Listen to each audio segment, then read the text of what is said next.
So welcome back everyone. We're on a new adventure, but right now we are in the Netherlands, our home country. Since a few years the wolf has returned to the Netherlands, which is quite special because the Netherlands is a very densely populated country. But right now we're in the heart of the Netherlands, in the Veluwe. It's a large nature reserve. We've been chasing carnivores in Nepal now, where we looked for the tiger and the snow leopard, and in Slovenia, where we were lucky enough to find the lynx, the brown bear and the wolf in approximately 9 days, which is incredible. And now this is more like a home game, so that's going to be very interesting. But as Atse just said, the Netherlands is a very densely populated country, so villages are all around this nature reserve and bike lanes are everywhere. But still the wolf managed to somehow establish a lot of packs in the nature reserve, and we hope to maybe run into one of the wolves, just like we did in Slovenia. That'd be amazing, because it's a beautiful species. And chances of seeing them is obviously still very small because they cover large distances with the pack. We strategically place ourselves on these more open areas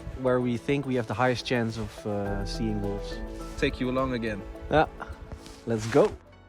In these first few winter months, we explored the gorgeous heathlands of the Netherlands in search of the wolf, together with our dear friend and wildlife photographer Hilmar Derksen.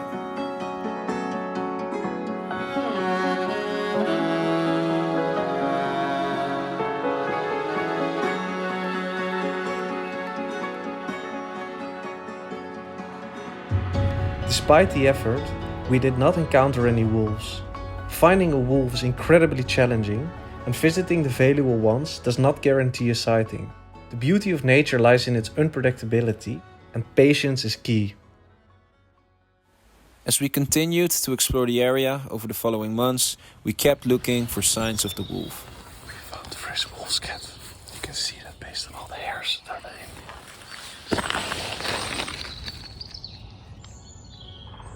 During this time, we witnessed the changing seasons at the Veluwe.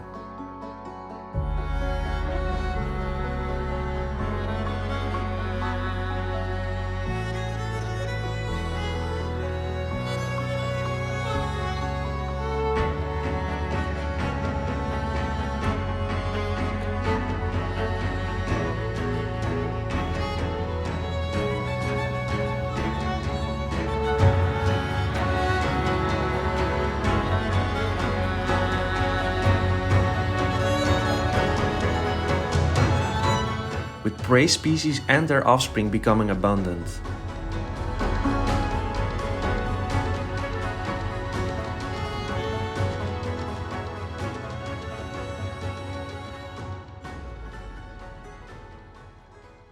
But apart from the preferred roe and red deer, there was also another abundant prey species of the wolf. Just spotted wild boar. Trying to get a little bit closer, but we don't get off the path. Yeah, their sight is not too well.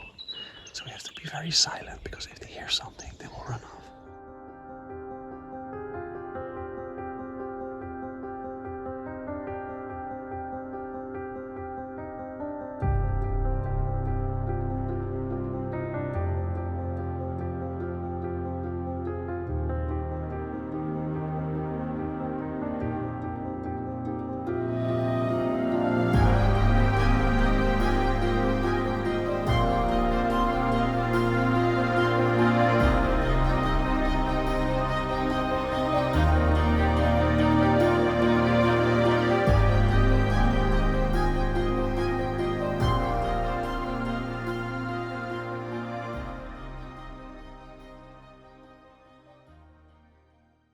A lot of piglets, extremely cute.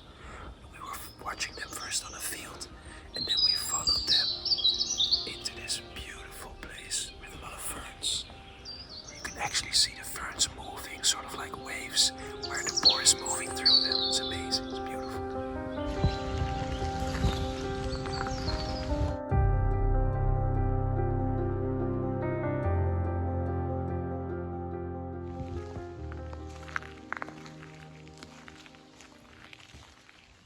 They charge you and they have piglets, they can get quite aggressive. So we just backed off. Yeah, you don't want to mess with the boar. So it's 9:30. The sun is almost down. This is the moment that wolves become active.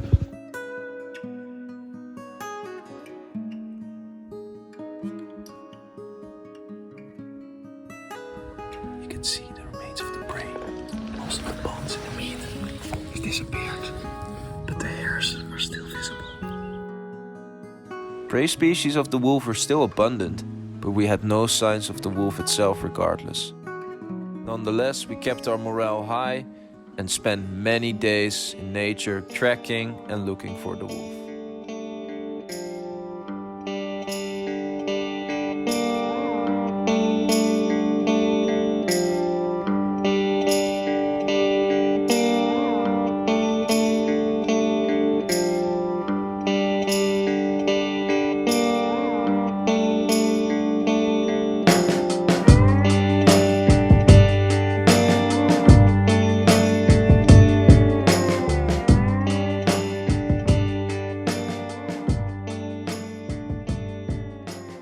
Having seen most of the wolf's preferred prey species, but not the wolf itself, drove us to the point of near insanity. So we enlisted the help of wildlife photographer Lars Korzelius. So me and Justin, we've tried to find the wolf several times, but we couldn't. So we needed the help of a local expert. And we thought we should ask you, because you're one of my friends, and you're also a wildlife photographer. You make really amazing photos. Thank you. And do you think you can help us in finding the wolf? Yeah, for sure. I wouldn't call myself an expert, but I've been lucky to see them a few times, so we'll give it a shot. I think you're an expert, but the humbleness is nice.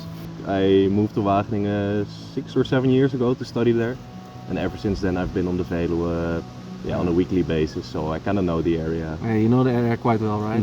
So you've already seen the wolf yourself multiple times, right? I think 7 times now. That's a lot. That's awesome. How is it to see a wolf in real life? Yeah, it's amazing. Like every time I cannot believe that it's actually a wolf that I'm seeing. Like it's something that I've dreamed of for years, and then the wolf finally returned to the Netherlands, and still like every time that I see it, it's like magic. But thanks a lot that you are willing to help us in finding the wolf, because apparently we couldn't do it ourselves. Yeah, no worries. So thanks, and I hope we can find it together. Let's give it a shot. Thanks, man. Reaching out to Lars was an excellent choice. But just as we set out for the Veluwe, he called with news of a promising spot. His vantage point offered a wide view of the landscape, and he knew it was the perfect spot to see wolves on this summer evening. There's a wolf right there. We're watching it for a minute now.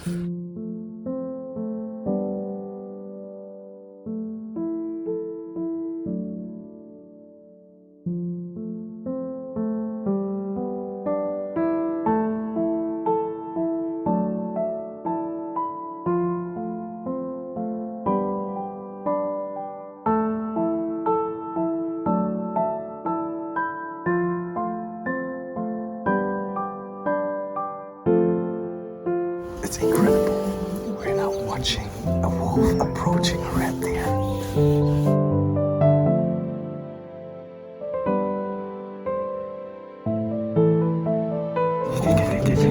Oh, they're running. Oh, there's 3 red deer. He's actually chasing it right now. That's crazy. You can see how vigilant the red deer are.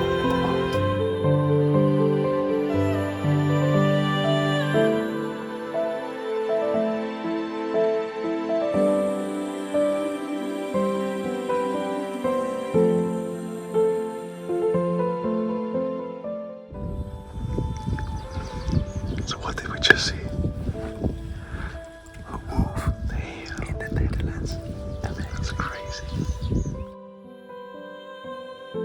We were just simply over the moon.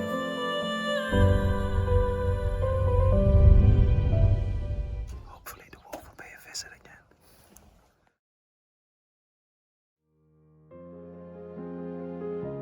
And as the evening fell into a bright orange, we waited patiently.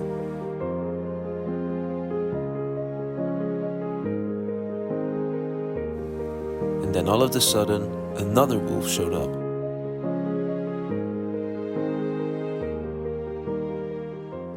Based on its behavior, we determined that the wolf was a young individual, likely born last year. It was practicing its hunting skills and already aware of its position in the food chain, but its abilities were not yet refined enough to successfully surprise and overtake one of the red deer. And as if 2 wolves wasn't enough, half an hour later, a third one showed up.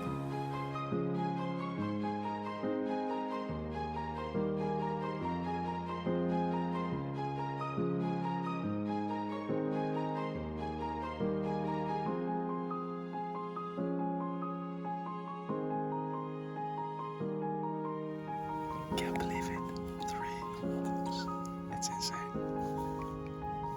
So, first several times we tried to find wolves, but we couldn't find them. So we thought we have to get in touch with our friend. In 10 minutes we arrived, and this lucky bastard showed us at least 3 wolves. Damn. We owe it all to this guy. Thanks, Lars. for Justin. How does it First feel? move, unbelievable, unbelievable. Hours on hours of watching them, just incredible. They were quite far, but still we could watch them so silently. It was so nice. Oh, it's so lucky. Thanks, Lars. No worries. You're the best, mate. Our quest to find and tell the story of large carnivores again depended heavily on local expertise. This time it was Lars Korzelius, one of our own friends. We are grateful to have met many experts so far along the way, each with specific knowledge of the unique local nature that surrounds them. Witnessing wolves return to the Netherlands, our own densely populated country, is very promising for the future of large carnivores worldwide. Seeing them up close for such a long time was almost unreal and still hard to believe. Coming up are some extremely exciting adventures with some extraordinary carnivores in southern Africa. We can't wait to share these adventures with you, so stay tuned. Thanks for watching this episode of The Wolf in the Netherlands. Don't forget to subscribe, and we'll catch you in the next one.